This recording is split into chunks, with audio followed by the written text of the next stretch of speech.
Good morning, मी सुकुमार शाह आपल्याला पांडे गावातील बगाड येथील जत्रा दाखवत आहे।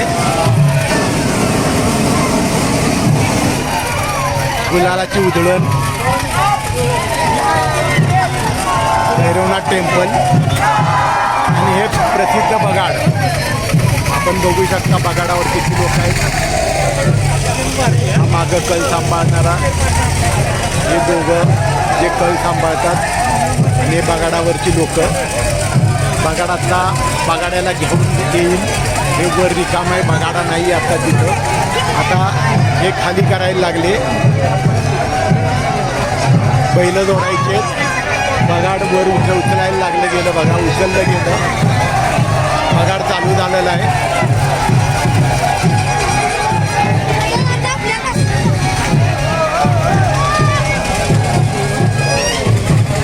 बगाड चालू झालेला आहे। ही मुलं दोन्ही बाजूनं बगाड ओढणार।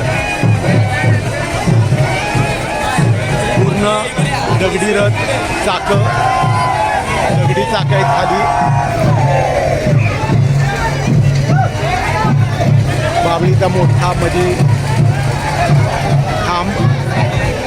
ही जी लोक उभी राहिलेली ते बगाडाचा कल सांभाळून कुणीकडे जायचं, कुठं ओढायचं हे सांगत असतात।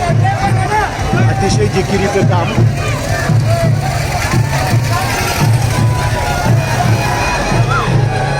आता बैल जोडलेले आहेत, बगाड चालू होईल। आपण हे दगडी रथ बघू शकता, कुठेही मेटलचा उपयोग केलेला नसतो, संपूर्ण लाकडामध्ये ते बांधलेलं असतं। हे बांबू आणि आता हे बगाड चालू होईल।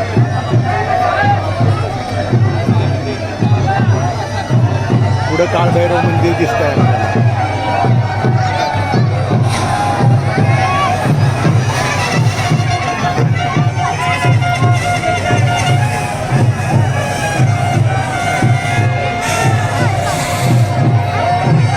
उत्कृष्ट नमुना बघू शकता। दोन माणसं दोर बांधून ते बगाड खालीवर करतात।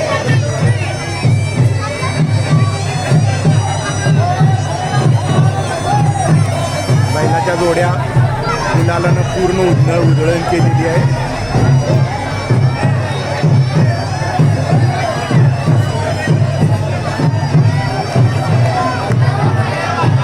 वजन उचलण्यासाठी बैलाच्या झूला माणसाची ताकद लावावी लागते। आणि आता बगाड चालू होईल। पहिले हे जाईल पूजेच्या ठिकाणी, तिथं बगाड्या जातो, पूजा करतो। हे बगाड चालू झालेलं आहे। तिथं बगाड्या जातो, पूजा करतो आणि वर बगाडला त्याला बांधलं जातं। हे मंदिरापासून बगाड निघालेला आहे।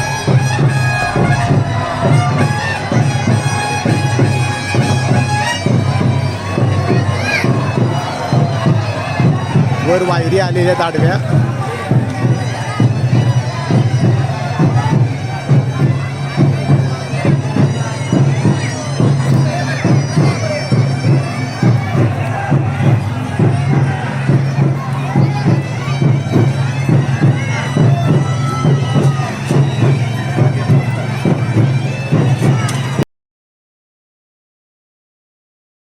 पूजा चाललेली आहे, आरती, आणि यानंतर पालखी निघणार आहे।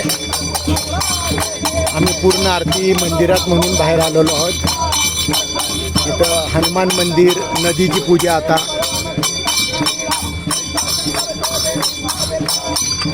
बगाड या रस्त्यानं गावातनं आलं आणि या इथनं शेतात गेलं। या शेतामध्ये आता शेतातनं बगाड जाणं हे शेतकऱ्याच्या दृष्टीनं खूप चांगलेलं असतं। आणि उघडायचं आणि क्लोज करायचं। बगाड आता शेतातनं जाणं खूप जोर लावावा लागतो. ज्या शेतकऱ्याच्या शेतातनं बगाड जातं तिथं शेती चांगली होती असा एक लोकांचा समज असतो. भावजांच्या बगाडाला खूप गर्दी होती, याप्रमाणे इथं नाही आहे. हे बगाड आता नदीवर जाणार, तिथं बगाडे आंघोळ करणार, पूजा करणार आणि साधारण 1-1:30च्या सुमारास बगाड वापसीवर येईल. त्यावेळी समोर बगाड्या टांगलेला असतो. बगाड चालू झाले शेतातनं.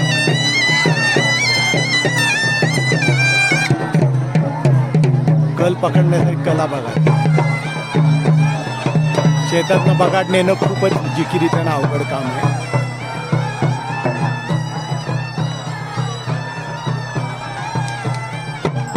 बैलाच्या 5-6 जोड्या लावलेल्या असतात.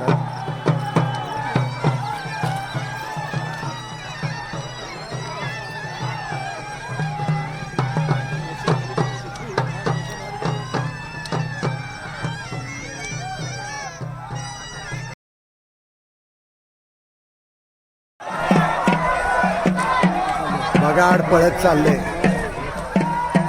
रस्त्याला लागणार आता.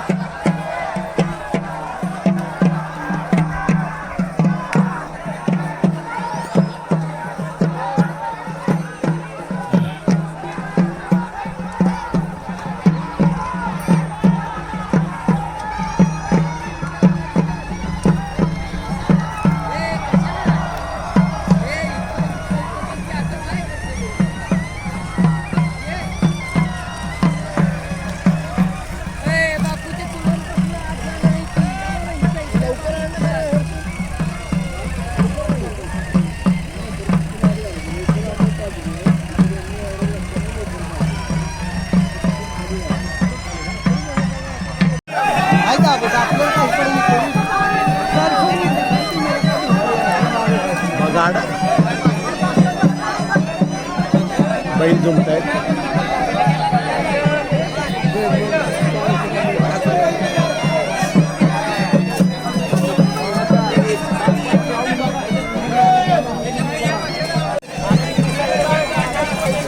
बैल जोडतायत.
नमस्कार. विठ्ठल केशव जाधव, मुक्काम पोस्ट पांडे, तालुका वाई, जिल्हा सातारा.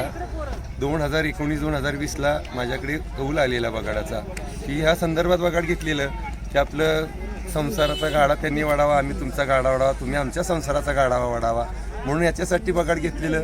मग समाधान जसं बोललो तसं समाधान झालं, मनाकामना पूर्ण झाल्या. 2019-2020ला बगाड घेतलं, काही तकलीफ झालं नाही, काही नाही, समाधान वाटलं. आणि त्यांच्या आशीर्वादानं कृपादृष्टीनं मुलं बाळं सहकुटुंब परिवार गाव सुखी आहेत. बगाडावर असताना काय अनुभव आला? अनुभव म्हणजे काही अनुभव म्हणजे आपलं भक्ती मार्गातच असल्यामुळे काही अनुभव हाच की त्रास झाला नाही, कसली तकलीफ झाली नाही. बगाडावर वर जायचं त्यासाठी काय तयारी केली? काय तयारी म्हणजे मनाचा दिट्टपणाच. ते रोज सकाळी देवाला जायचं, देवाला सकाळी जाऊन पहाटे 3 वाजता उठून आंघोळ करायची 4-5 दिवस त्याच्या बगाडाच्या अगोदर. सोनेश्वरला 7 किलोमीटर जाणं येणं, आंघोळ करायची, सगळ्या देवांना पाणी घालायचं, देवांची पूजा करायची, मंदिरात जायचं आणि मग नित्यक्रम हा 5 दिवस चालतो. आणि 5व्या-6व्या आंघोळ परत देवाबरोबर ती सोनेश्वरला. बगाड्या म्हणून जो गावात मान मिळतो किंवा मिळाला, कसं वाटलं? हा, ते एक नंबर सुंदर वाटलं, अप्रतिम. की आपल्याला एवढा देवाचा मान मिळाला आणि देवानं आपल्याला 16 वर्ष, 15 वर्ष, 20 वर्ष कौल लावतात, पण आपला दुसऱ्या वर्षामध्येच कौल लागला आणि देवाला आपली भक्ती आवडली. त्या 3-4 दिवसामध्ये बगाड्यालाच लोक देव समजतात का? 3-4 दिवशी बगाड्याला गुडघेवढं मुलं सुद्धा त्याच्या पाया पडतं बगाड्याच्या. म्हणजे म्हाताऱ्या माणसापासून म्हातारा माणूस 80-90-85 वर्षाचा माणूस असला तरी त्याच्या पाया पडतो, नमस्कार घालतो. का त्याच्या देवाचा अंश त्या बगाड्याच्या शरीरामध्ये असतो. त्याला काही होत नाही, काटा लागत नाही, कुटा लागत नाही, चप्पल घालायची नाही, केस दाढी काढायची नाही, नख कापायचं नाही, त्याचा उपवास तपास धरायचा. हे व्रत 5 दिवस चालू असतं. जे काही 7-8 तास तुम्ही वर बगाड्यावर होता बांधलेले, त्यावेळी तुम्हाला काही शारीरिक नैसर्गिक कॉल किंवा असं काहीच नाही. समाधान त्याच्या नामस्मरणामध्ये असल्यामुळं काहीच वाटत नाही. आणि त्यासाठी आधी उपवास केले त्याचा फायदा होतो का? फायदा होतो. आणि आता म्हणजे काही वाटतच नाही आपण उपवास धरलेत किंवा काय, हे कसलं बिलकुल म्हणजे आपल्याला त्रास वाटत नाही, जाणवत नाही देवाच्या नामस्मरणमध्येच. की आपण 8 तास का 9 तास हे कधी जाणवलंच नाही, वाटलंच नाही. गावदेवतेचं लग्न लावायचं हा मान मिळतो बगाड्याला, त्याबद्दल काय? नाही, ते बगाड्याला प्रदक्षिणा दर्शन झाली की बगाड्याला 5 घरी मानाचे नेतात. मग बाकीची पुजारी मानाची 5 घरं आहेत, ते लोक लग्न लावतात देव भैरवाचं आणि जोगेश्वरीचं. आणि मग 5 घरं झाल्याच्या नंतर आपल्या घरी जायचं. मग हळदी कुंकू लावून फुलांच्या पायघाड्या टाकून आतमध्ये घेतात. मग देवाला नमस्कार आपण करायचा, आरती होऊन आत वळून आत घेतात. मग उपवास सोडायचा आणि तासाभराने मग छबिना चालू होतं, छबिनाला यायचं मंदिराच्या ते पालखी शेजारी. मग ते यात्रा संपली, बगाडचं या रथ निघून परत आलं, 4 दिवस झाले, मग गावात काय त्याचं राहतं का परत साधं जीवन चालू झालं? साधं जीवन आपलं चालू झालं. बगाड संपलं, छबिना संपला की साधं जीवन चालू झालं. मग गावातल्या लोकांचा मान मिळतो आणि इज्जतीनं आपल्याला बोलवतात घरी. जरी बगाड संपलं तरी घरी या म्हणून. काय लोक म्हातारी कोतारी घरी बोलवतात. लागोपाठ 2 वर्ष बगाडाचा मान मिळाला. असे किती अशा आधी कुणाला मिळाले होते का? अगोदर असं नाही मिळालं, प्रत्येकाला 1-1 वर्षी. आणि दोन्ही कौल लावूनच मिळाले? कौल लावणं दोन्ही पण मिळालं. अच्छा. त्यांना हा बगाडा आवडला. थोडी आम्ही पुण्यावरून आलोय, आपले आभारी आहोत. धन्यवाद. बगाड्याची प्रदक्षिणा चालली आहे, पूर्ण फिरवतात.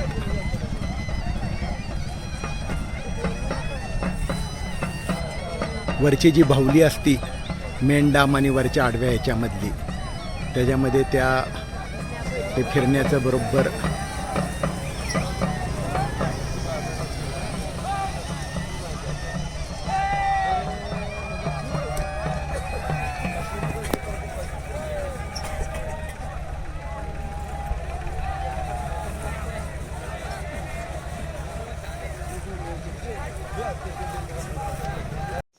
ही बगाडाची बाहुली, ज्याच्यामध्ये डाम हे वाघ्यावर बसली आणि त्याच्यावर डाम असतो.